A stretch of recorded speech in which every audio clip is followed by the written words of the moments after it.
Let's get into it. Forget, forget, and let us live now. Only this, how the stars pierce the cleared nocturnal sky, how the moon's full disk surmounts the garden we've sensed so long, how the darkness breeds many mirrors, how a gleam takes shape a white shadow in the radiance of night. But now let us cross over and invest this world where everything is lunar. Cortez is here. Cortez has joined us. Cortez goes live every Monday. I've made it in a couple of times. Very impressive. He writes poetry live on stream. And keeps a more consistent schedule than I can, which isn't particularly impressive, but I admire it.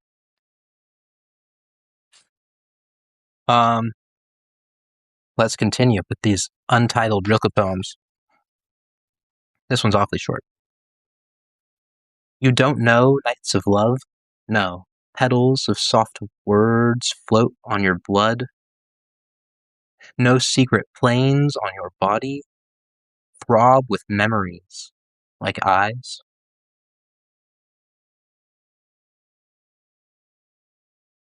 Got the red on lock.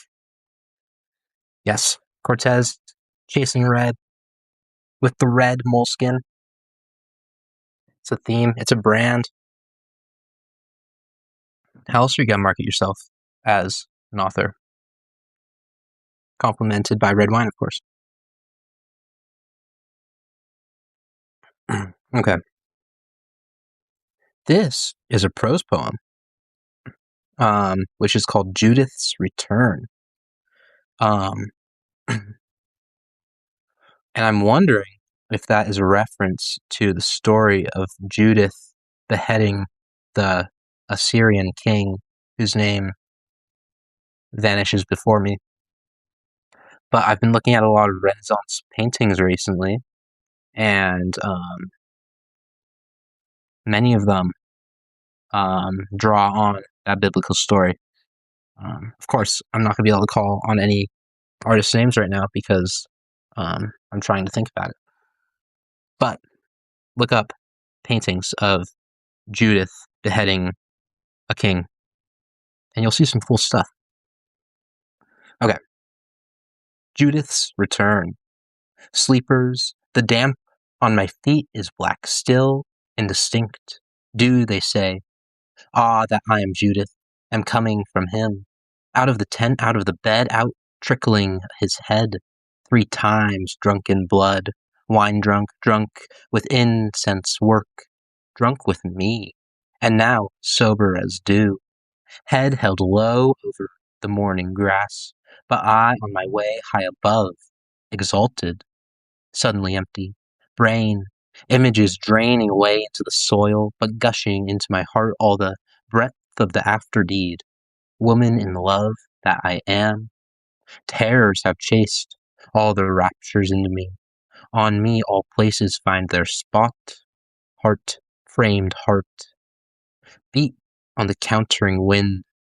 How I stride, and swifter the voice in me, mine, that will call, bird call, before the locked-in city of fear. Wow.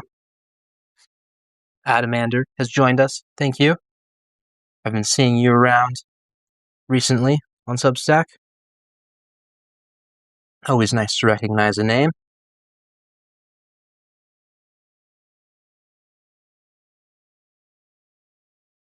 Okay, that poem was written in Paris, July 1911.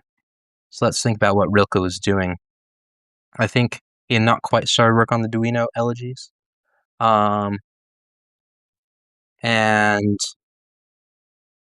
he was in Paris. He was in his 30s.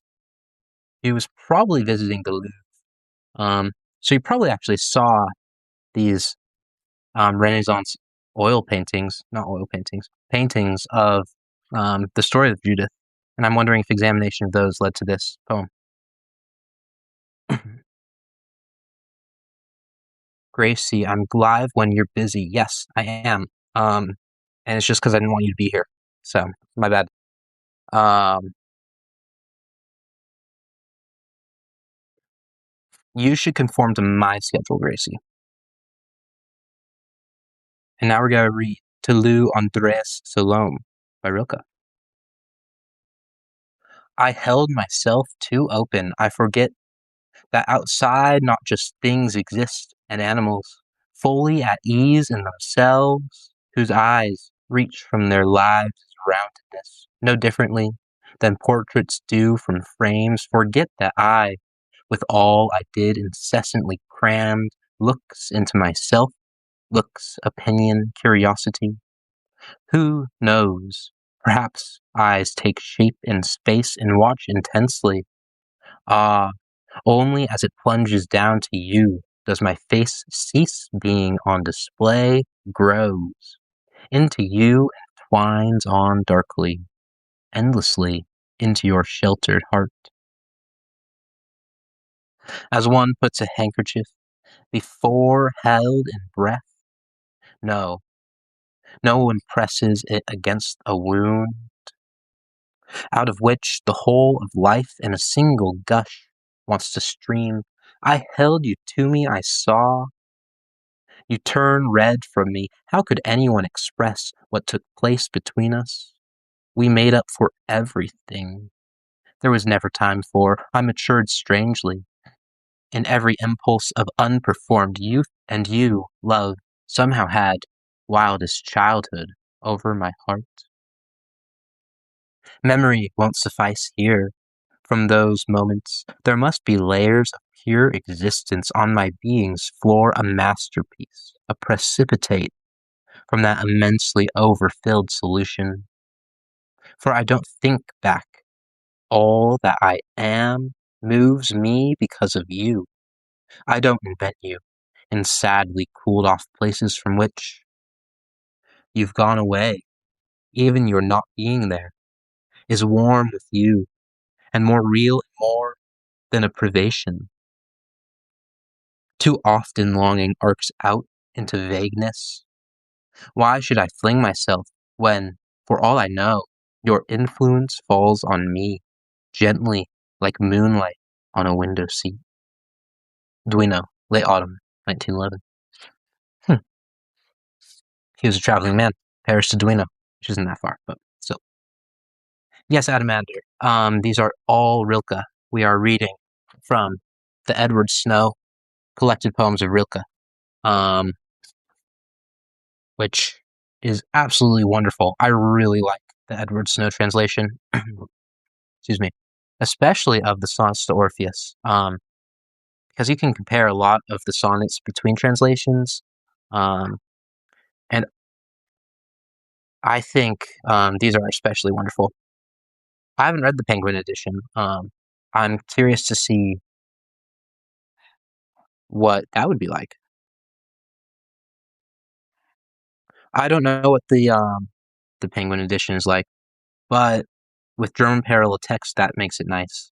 That's what this book has. I don't read German, but whenever I read a translation, I like to check out um, what the lines they're translating look like. I feel like it gives you a better sense of the poetic image. Yeah, we definitely have to compare translations. Um, I'm especially curious about, we'll read it actually. Sonnets to Orpheus, Part 2, Sonnet 29, my favorite poem of all time. Silent friend of the many distances, feel how your every breath enlarges space. Amid the rafters of dark belfries, let yourself peal. Whatever feeds on you is taking strength from such fare. Know every path through transformation. What one memory holds your deepest grief? If you find drinking bitter, become wine. Now in this night of fire and excess, be magic at your senses' crossroads, the meaning of their strange encounter. And if the earthly should forget you, say to the silent loam, I flow. to the rushing waters speak. I am. I absolutely adore that poem. Um, in my opinion, maybe the best poem ever written, which is contentious, but it moves me that way. And yes, we will have to compare translations of that. Yes, Sonnets to Orpheus, Part 2, Sonnet 29. So the very final one in the series. Um, Part 1 is good, and it ends great. Yes, you'll have to DM me the version. That's exciting. I think the next poem I memorize will be this one, because I don't memorize poems enough, and I feel like as a poem, I should be able to recite poetry that isn't mine. Unfortunately, I cannot. I can recite one entire poem from heart, and that's not enough. I would love to be able to recite some Rilke, um, maybe some Gary Snyder, and who cares? Wang Wei, that would be great. But that means reading a poem many, many times over and over, which isn't that hard to do. You just have to do it. Let's go back to our untitled Rilke poems. Oh, the curves of my longing through the cosmos, and in every streak my being's flowing outness, many of them returning only after 1,000 years on a sad ellipse of their momentum and passing on, hastening through the once existent future, knowing themselves and the seasons, or airily, as if precisely timed influence, almost star-like, and the over-wakeful apparatus for a brief moment trembling. That's great. I do not know who Ted Hughes is, but I will check them out for sure. I actually had something to write with. Oh, I sure do. I have paper. I have a pen. And I am going to write down Ted Hughes. Ghes. I'm kind of great at spelling. Only have to look up words every now and then. Okay. Another untitled poem. Oh, English poet married to Sylvia Plath. Interesting. Okay. I feel like there's a lot of weight in that context. So I recognize the name now. I recognize his infamy, perhaps. And I'll have to take a look. Yes, arguably led to her suicide. One of those literary power couples, right? Like the Shelleys, Percy and Mary. Mm-hmm.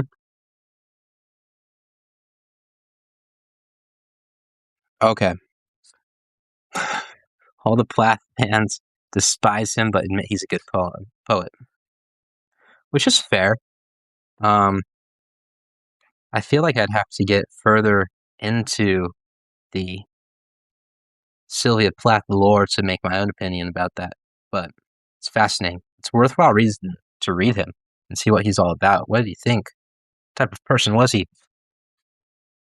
Because how can you know a person if not through their poetry, right?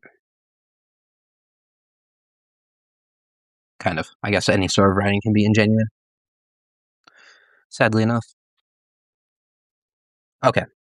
I, knower, possessing the secrets of all action and not stirring, while the hero strides out my door, outwardly resolved as if breaking off with me.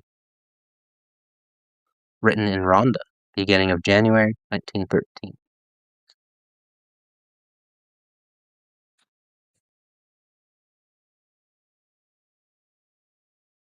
This poem has a little epigraph. The almond trees in bloom, the most we can achieve here is to know ourselves unreservedly in our earthly appearance. That's pretty. That's wonderful. in the poem. Always I marvel at you, blessed ones, at your demeanor, the way you wear transient jewels with eternal ease. Ah, if we knew how to blossom, our hearts would be out beyond all lesser dangers, secure in the single great one. Hmm.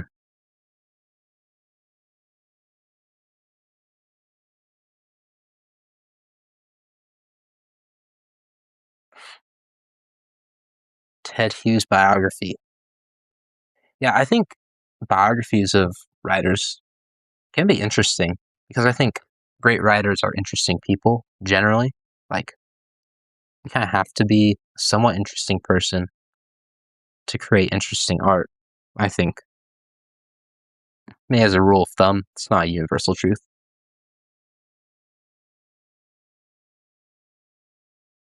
I need to fix my posture. Goodness. I've slouched over these books I'm reading.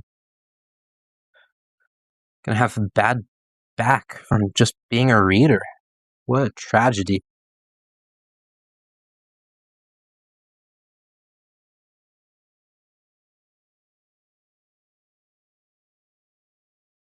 Yeah, yeah, Adamander. Yeah, authors in their lives, you cannot. I think it's easy as a critic to discard the life of an author and like who they were as a person, but as an author myself, I recognize that my work is far too influenced by my lived experience to ignore that. And you simply can't discard um, an author's life when you're thinking about their work. You can't. Um, to do to do that is silly. And if you think a work is only written within the context of the literary sphere and the context of other writing, and not in the context of lived experience, you're missing the entire point. I think. I believe. That's what I believe. That's a stronger word than think. Josh Dacko is here. Josh Dacko, everyone. Friday is Poetry Stream Day. Um, I need to rearrange my Friday schedules because I'm almost always in a cafe when Josh goes live, and I really need to start catching those streams because they're very enjoyable. Um, I'll watch I'll watch it back, but it's not the same as being there live. You know. Um, Glad to have you, Josh. Eagerly awaiting your poetry book. It should be here soon. And we're reading Rilke, um, who, speaking of authors' lives, was um, raised um, a boy as a girl because his mother was grieving for her daughter um, who had died soon after being born. He was something of a fascist. He was sponsored by a princess. He, incredibly interesting life. And how can that not affect his writing? We have to consider that when we consider his writing. Yes, letters to a young poet. Rilke. Where's my R's? That's Steiner. That's Pynchon. There it is. Letters to a Young Poet. Yes, I recommend it. It's quite good. Um, and I haven't read it in long enough, but it takes like 4 hours to read at most. And it's full of good advice. Really reaffirming, really thoughtful, and great. And yes, we have red wine. This was a Christmas gift to me, which was wonderful. I got a whole case. It is a Cab Sauv blend with Cab Franc and Merlot, and it's delicious from the Washington Winery.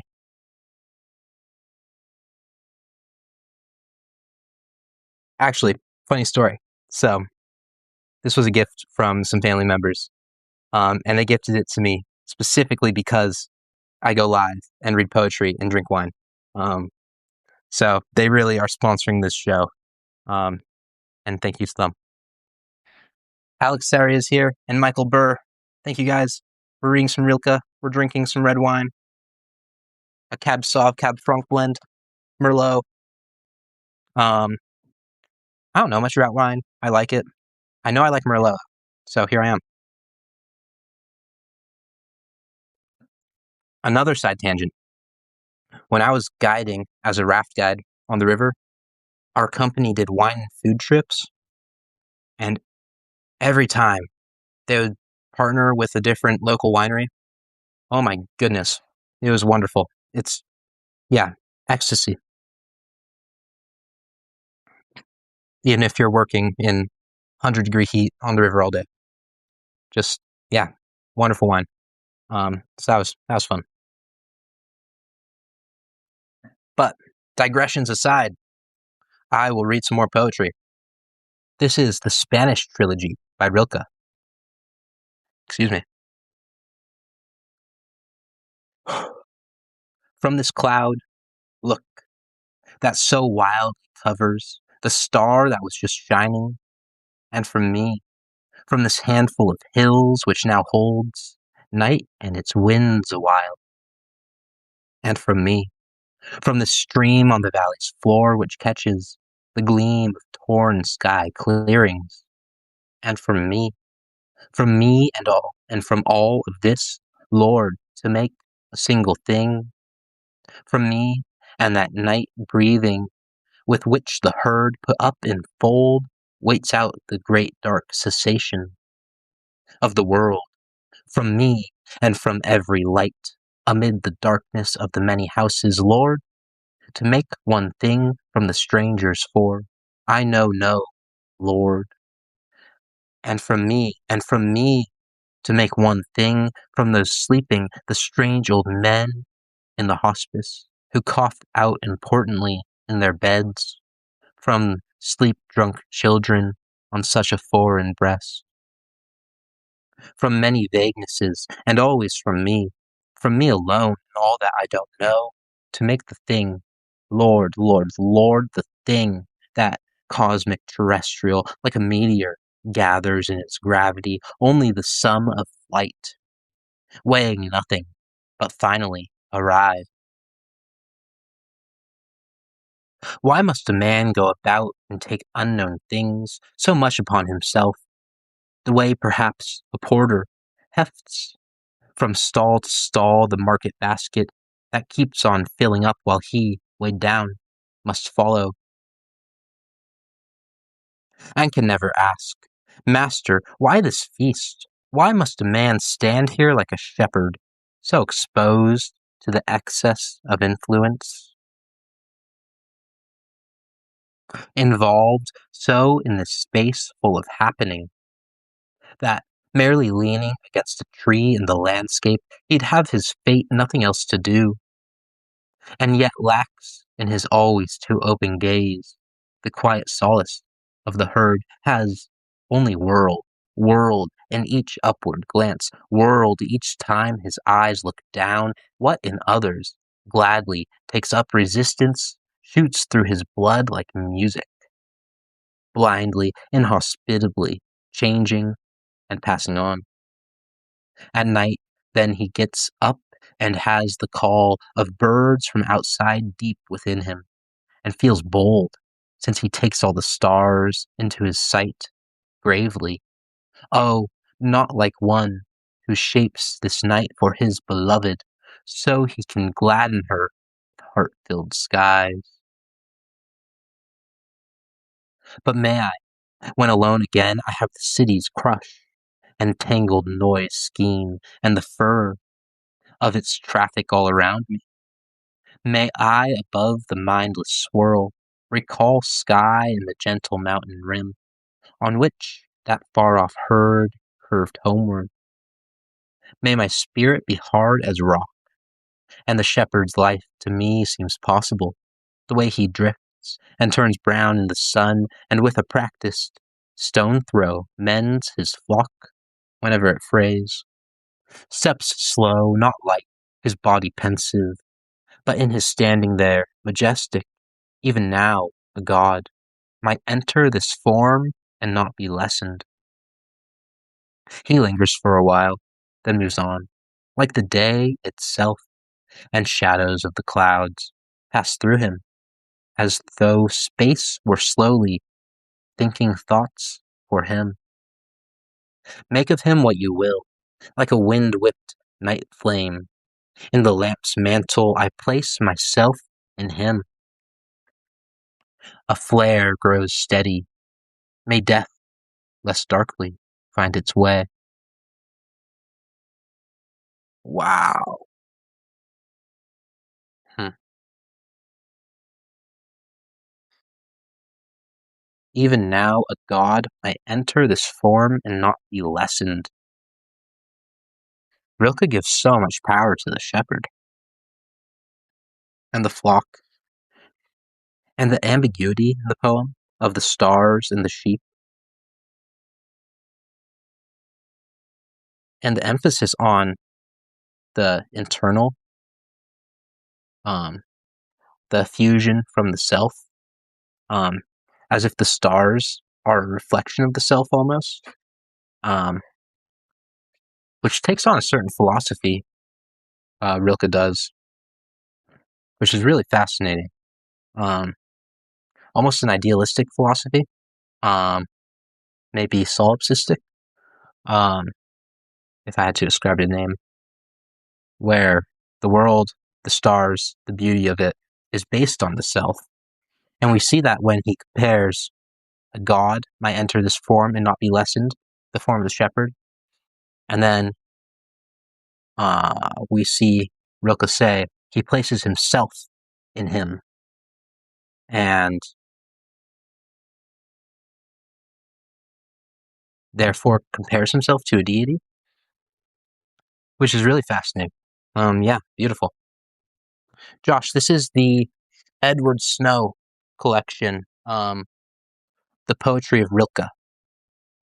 Um, and I am in the uncollected poems section. You're right, Adamander. But we have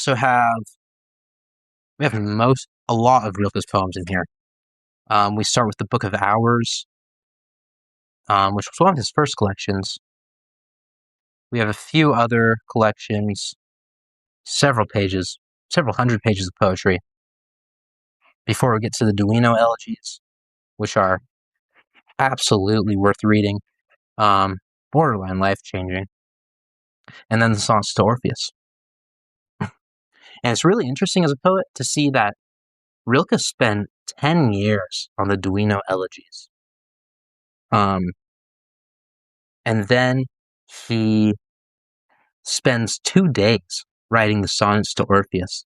It's like a building up of poetic energy and power, and then all at once letting it go, which is just inspiring for one, but really fascinating. Yeah.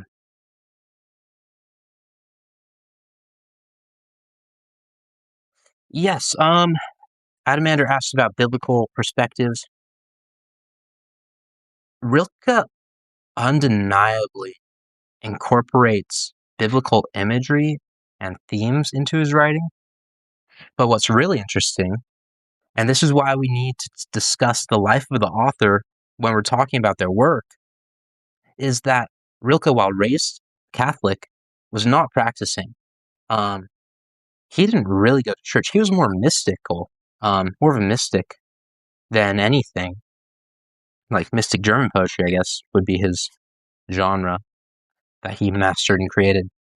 But he leans so heavily into the Christian, I wouldn't say theology, but the imagery at least, the themes. Um, and does that tell us about what he believes, or does that tell us the strength of the imagery? Um, or does it just reflect and recognize the pertinence and the depth within the epic poem that is the Bible, which arguably is the basis of most Western literature? I don't have a good answer.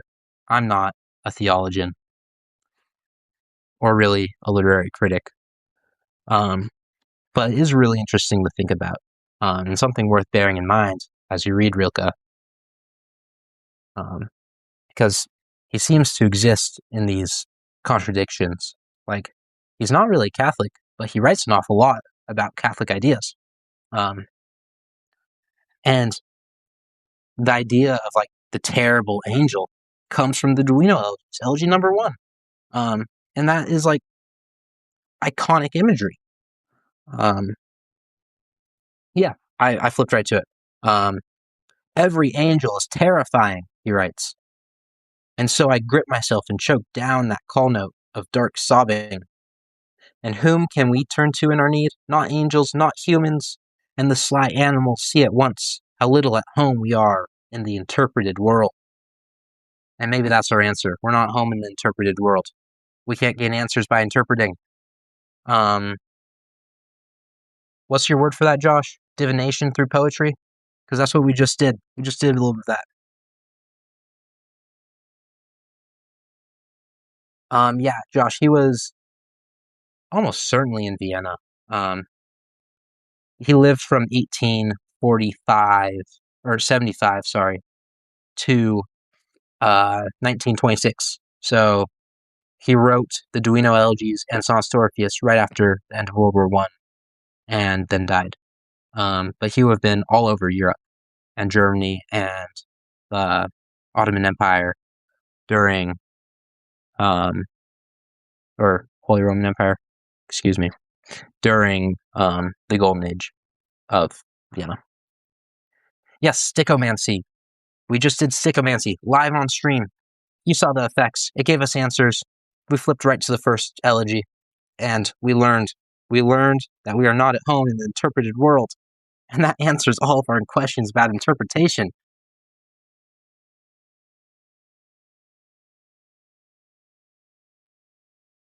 And there are no coincidences. So, Stickomancy is gaining relevance by the minute today. Good day to be a poet. Okay, let's read this next one. Excuse me. The raising of Lazarus. Speaking of our Christian imagery, I think you can't get more blatant than that. Yes, it was necessary for the rabble, since they required signs, signs that screamed. Yet he dreamt how for Martha and Mary, it would be enough to simply see that he could. But none of these believed. They all said, Lord, why come now? And so he went to do what was forbidden to peaceful nature. In anger, his eyes almost shut, he asked where the grave was, bore it. They thought his tears streamed, so they all thronged behind him, full of curiosity. Even on the way, he thought it was monstrous, an appalling, frivolous experiment, but suddenly a great fire broke out in him, such an argument against their prized distinctions, their death and life, their here and there, that he was enmity in every limb. When he ordered hoarsely, lift the stone, a voice called out that he must stink by now, for he'd been lying there 4 days. But he stood tensed, entirely filled with that gesture that rose in him and heavily, so heavily, lifted his hand.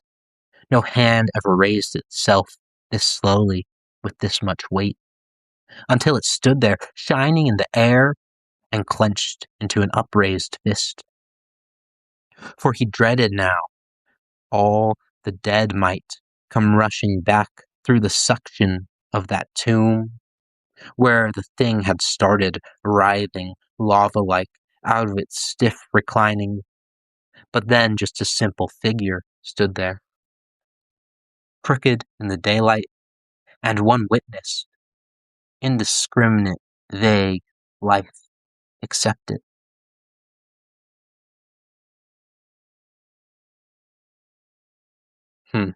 Okay. The really powerful thing about Rilke to me is he had the poetic prowess and depth to be able to take the form, the the perspective of whichever figure he so chose, be it Jesus Christ himself, Orpheus, God, um, and he could embody that properly.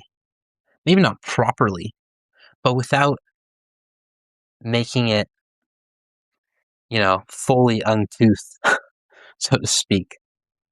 He could pull it off. He could take on immortal tasks, immortal perspectives, and pull them off as immortal, which almost raises him to the level of like our epic Greek poets in a sense. Um, and I think that's pretty special. You don't see that in a poet very often because anyone can take that perspective, but to pull it off with the grace and depth of Rilke is almost unheard of, at least in my reading. But I haven't read very widely.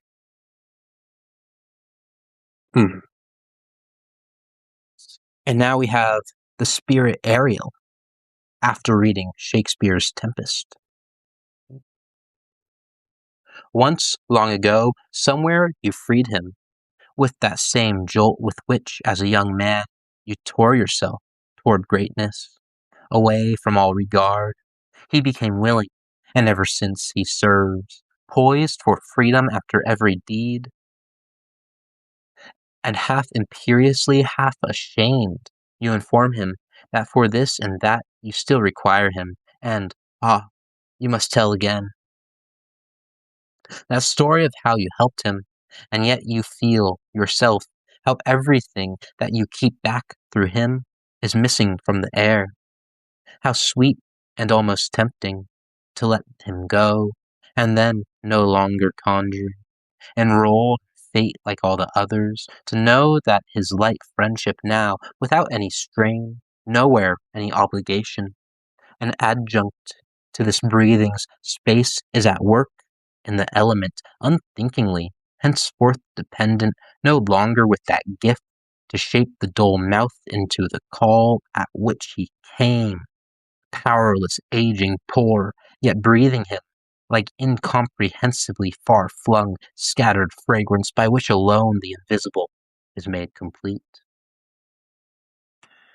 Smiling that you could summon him this way, in such great dealings, so easily at home, perhaps weeping too, when you remember how it loved and longed to leave you both, always the same desire. Have I let it go? Now this man frightens me, who's becoming duke again, how gently he draws the cord through his head and hangs himself up with the other figures and begs, henceforth the play's indulgence. What an epilogue! To mastery achieved, mere naked standing there, with nothing but his strength, which is most faint. I haven't read The Tempest, I must admit, so I don't really have anything interesting to say about that, other than it was quite a good poem, but I don't really understand it without having read The Tempest.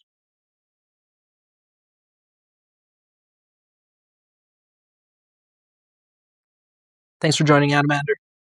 Glad you were able to make it for a bit. Yeah, Josh. Yeah, I think poetry in response to other readings can be really profound. Um, and I find myself relying on my readings to maybe either process themes. I wouldn't say that, but it really awakens my own poetic instinct. Um, and I think that's important. It's a good fallback. Like whenever I can't write poetry, I just go read some, and then voila, I'm able to write again. Um, especially if I'm reading Rilke or T.S. Eliot. Those seem to do the trick for me.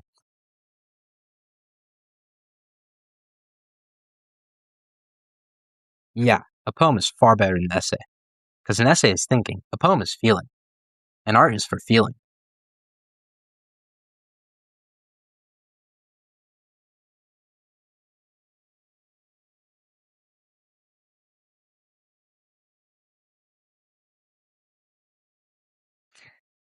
but I'm biased because I'm no essayist.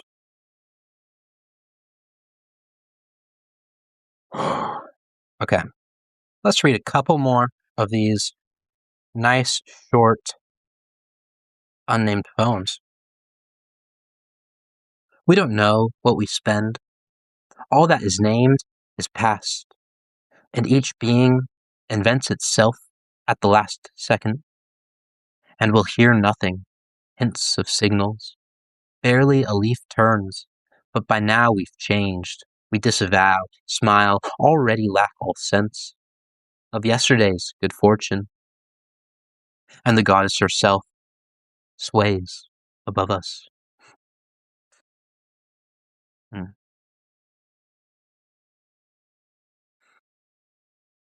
We don't know what we spend. That's true.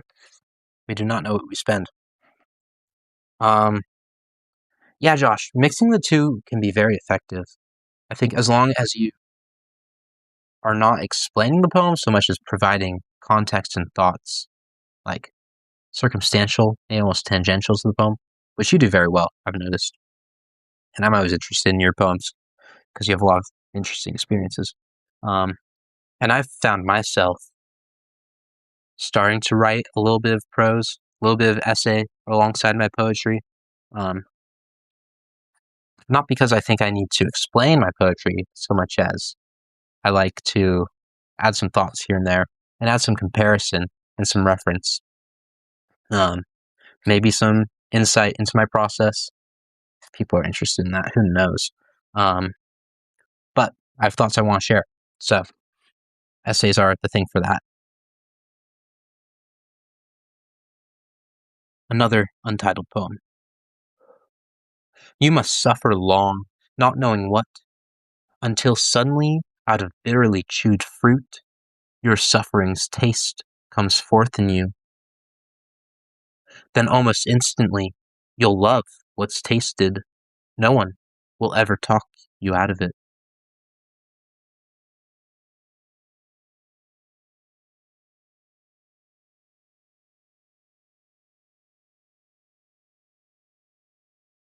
Yeah. Yeah, Josh, prose around the poem. I think it works especially well in the Substack environment. Um, just because of how the platform works, which yeah, it is what it is. You have to adapt to where you're publishing, right? And it works pretty well. Yeah, I'll read that again.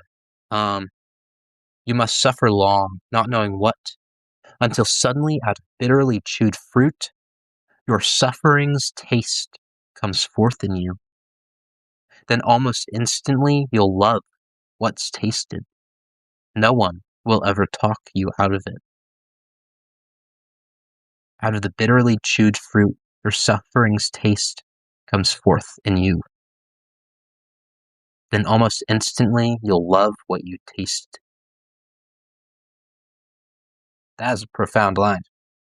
It reminds me of, um, as always, Sonnets to Orpheus. What one memory holds your deepest grief?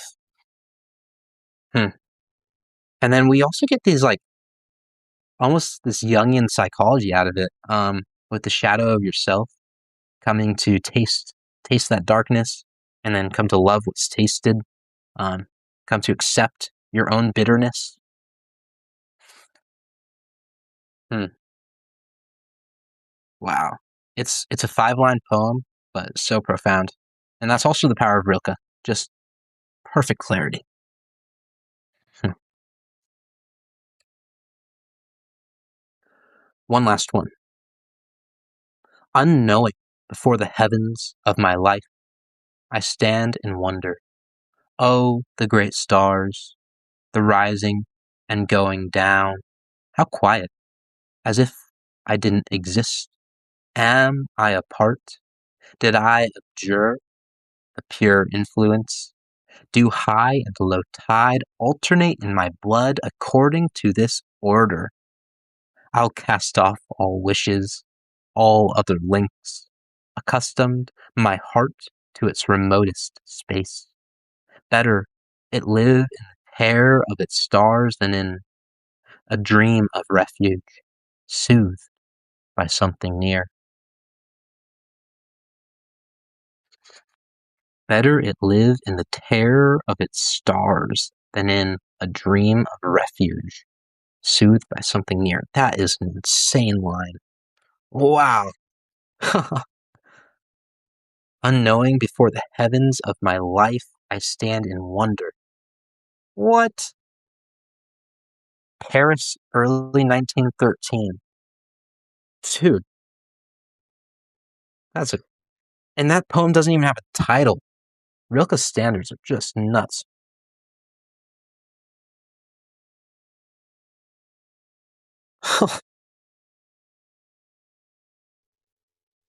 Yeah, the stars I love so much. Rilke is my astral antecedent, I guess, so to speak. Um, and I'm so glad to see Ricardo Guzman Jr. here, the potassium pistol himself.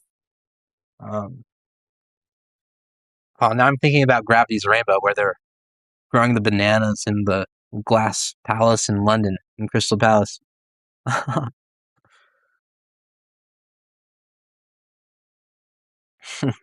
The fragrant smell of banana pancakes in the morning. Mm-hmm. Oh, man.